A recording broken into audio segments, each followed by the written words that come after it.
Монгол Улсын их хурлын сонгуулийн тухай хуулийн 24-р зүйл заагдсан сонгогчийн шийдвэр төлөвлөгөөний талаар та бүхэндээ мэдээлэл хүргэж байна.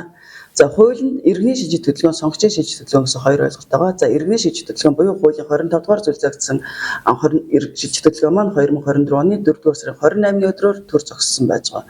Одоо сонгогчийн шийдвэр төлөвлөгөө хуулийн 24-р зүйл заагдсан санал авах өдрөөс 14 хоногийн өмнө буюу 2024 оны 6-р сарын 14-ний өдрөөс өмнө сонгогчийн шийдвэр төлөвлөгөөнд бүртгүүлэх одоо нээлттэй байгаа. Сонгогчийн шийдвэр төлөвлөгөөнд сонгуулийн байгууллагын ажилтан, сонгуулийн мэдээлэл технологийн даамал, мэдээлэл технологийн багийн гишүүн, сонгуулийн санал авах байрны дэргэд ажиллах цагдаагийн албан хаагч, итгэмжлэгдсэн ажилтан гэсэн төрлийн албан хаагчид хамрагдахаар нэр дэвшигчийн менежер, нэр дэвшигчийн шадар тусагч гэсэн иргэд мөн сонгогчийн шийдвэр төлөвлөгөөнд хамрагдах боломжтой байгаа.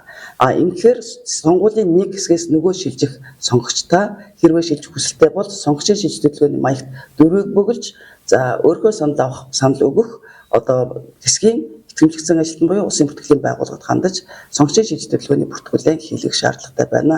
Мөн сонгогчийн нэрийн жагсаалтыг election цэг бүртгэл бөө цэгийн хаягнаас иргэн бүр шалгах нээлттэй байгаа.